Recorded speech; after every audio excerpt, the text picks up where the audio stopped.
Halo Sobat Balimed, perkenalkan saya Dr. Bagus Ngurah Mahasena, saya seorang neurointervensi di Rumah Sakit Balimed Denpasar.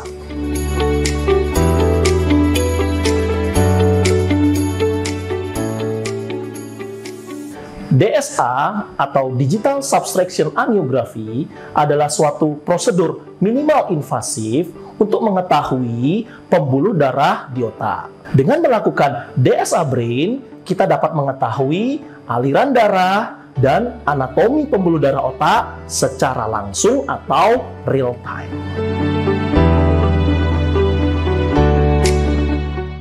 Jadi, DSA Brain bisa kita kerjakan di ruang khusus yang namanya ruang kateterisasi. Nah, untuk prosedurnya, posisi pasien dalam kondisi sadar, kita masukkan selang kateter melalui pembuluh darah di paha, kemudian menuju pembuluh darah di otak. Kemudian kita injeksikan atau kita semprotkan kontras dan kita lihat hasilnya dengan menggunakan mesin angiografi.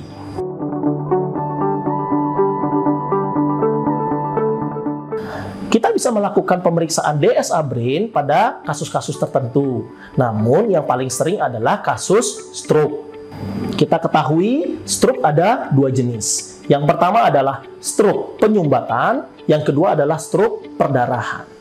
Nah, dengan melakukan pemeriksaan DSA Brain pada kasus stroke sumbatan, kita dapat mengetahui lokasi pasti dari penyumbatan pembuluh darah yang terjadi. Atau kita juga dapat menilai, ada nggak sih penyempitan pembuluh darah yang dapat mengganggu aliran darah ke otak. Pada kasus stroke perdarahan, apabila kita melakukan prosedur DSA Brain, kita dapat mengetahui secara pasti apa sih penyebab dari pecahnya pembuluh darah. Apakah suatu aneurisma, itu adalah suatu pembuluh darah yang menipis, berbentuk balon dan pecah, atau kondisi-kondisi lain seperti suatu kelainan. Kita menyebutnya malformasi antara arteri dan vena yang pecah. Setelah melakukan prosedur DSA Brain, ada nggak sih lanjutan tindakannya? Nah, jadi setelah kita melakukan prosedur DSA Brain, tergantung dari hasil DSA Brain itu sendiri. Jika ada indikasi-indikasi tertentu, kita lanjut tindakan yang namanya tindakan neurointervensi. Sebagai contoh misalnya, apabila kita menemukan suatu penyempitan pembuluh darah pada kasus stroke sumbatan, kita bisa melakukan pemasangan ring atau stent. Dan apabila kita menemukan hasil DSA Brain-nya berupa suatu penyumbatan pembuluh darah pada fase akut stroke, kita harus segera melakukan pengambilan bekuan darah. Harapannya aliran darah menjadi optimal yang kita sebut dengan trombektomi. Namun apabila hasil DSA Brain-nya berupa suatu aneurisma sebagai suatu penyebab dari pecahnya pembuluh darah, kita bisa lakukan tindakan yang namanya coiling. Dan apabila penyebab perdarahan stroke-nya adalah suatu kelainan malformasi antara arteri dan vena, kita bisa lanjut tindakan yang namanya tindakan embolisasi.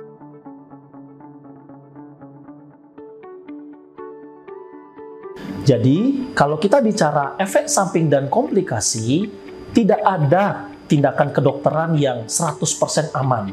Namun, kita harus kembali ke definisi dari DSA Brain itu sendiri. DSA Brain adalah suatu pemeriksaan minimal invasif, yang artinya segala bentuk efek samping maupun komplikasi, baik berupa infeksi maupun perdarahan, dapat kita tekan seminimal mungkin. Atau bahkan harapannya tidak ada komplikasi sama sekali.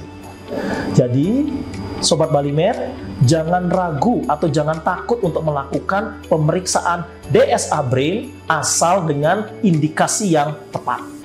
Untuk Sobat Balimed, apabila memiliki teman ataupun keluarga yang ingin melakukan pemeriksaan DSA Brain atau terindikasi dengan gejala-gejala yang pemeriksaan lanjutannya adalah suatu prosedur DSA Brain, dapat menemui dokter neurointervensi di Rumah Sakit Balimed Denpasar, baik itu di IGD maupun melalui polisaraf.